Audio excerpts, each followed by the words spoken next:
अखंड भारत भारत के प्राचीन समय के अविभाजित स्वरूप को कहा जाता है।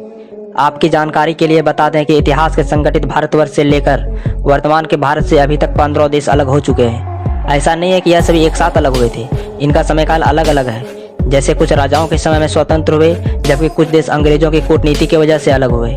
इस वीडियो में हम आपको आगे बताने जा रहे हैं अभी तक अखंड भारत से खंडित होने वाले देशों के बारे में। यदि आप हमारे चैनल द इंडियन में नए हैं तो चैनल को सब्सक्राइब करके बेल आइकन को भी दबा लीजिए।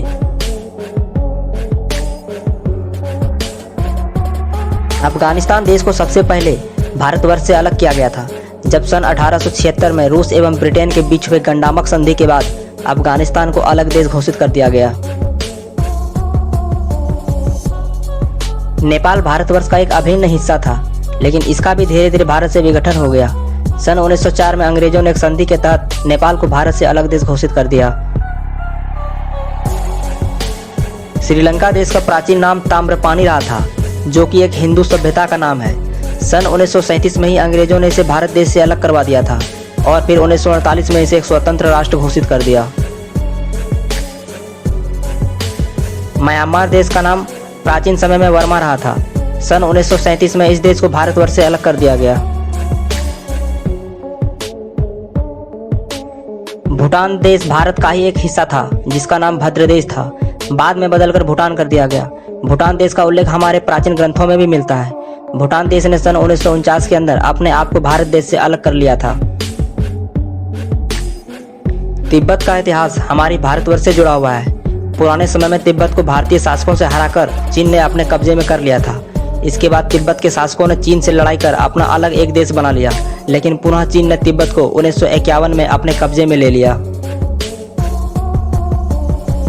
इंडोनेशिया भारत का सबसे कीमती हिस्सा था, परंतु यहाँ पर हिंदू कम और मुसलमान ज्यादा रहते थे। उसी कारण इसको मुसलमानों ने अपने कब्जे में कर अलग देश घोषित कर दिया। यहाँ पर आज भी भगवान राम की पूजा वहाँ के मुसलमान करते हैं। मलेशिया में भूटान व नेपाल की भांति ही बौद्ध धर्म का प्रचलन रहा है, जिसकी स्थापना भारत के अनुयायियों ने की थी, जो पहले हिंदुत्व राज्य हुआ करता था। बाद में यह स्वतंत्र रूप से अलग हो गया। कंबोडिया भी पहले भारतवर्ष का ही एक भाग था, जिसकी स्थापना कंबोडिया नामक ब्राह्मण ने की थी, इसलिए इसका नाम कंबोडिया रख दिया गया। आगे जाकर इस देश ने खुद को स्वतंत्र घोषित कर भारतवर्ष से अलग होने का फैसला ले लिया।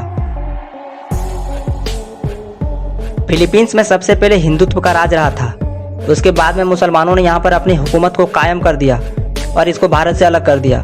एक बात और आपको हैरान कर सकती है कि यहाँ पर आज भी हिंदू रीति रिवाजों का प्रचलन रहा है। थाईलैंड देश का पुराना नाम सियाम देश था, जो कि एक भारतीय नाम है, क्योंकि यहाँ पर पहले हिंदू राजा रहा था। इन सब के बाद यहाँ पर बहुत प्रचार होने के बाद इस देश को भारत से अलग कर दिया गया।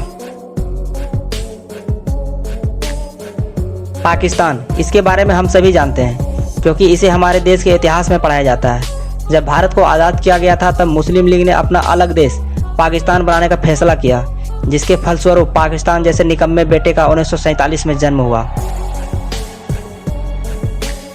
1947 तक बांग्लादेश पाकिस्तान की तरह ही भारतवर्ष का एक अभिन्न अंग था, लेकिन आज़ादी के समय बांग्लादेश नालायक पाकिस्तान के साथ ही पूर्वी पाकिस्तान के नाम से अलग हुआ, जिसका नाम बाद में बांग्लादेश पड़ा। तो यह अति संक्षिप्त में भारतवर्ष के खंड खंड होने की कहानी। यदि आपको वीडियो पसंद आया हो तो एक लाइक और शेयर जरूर कर दीजिएगा। धन्यवाद। जय श्री राम। हर हर महादेव।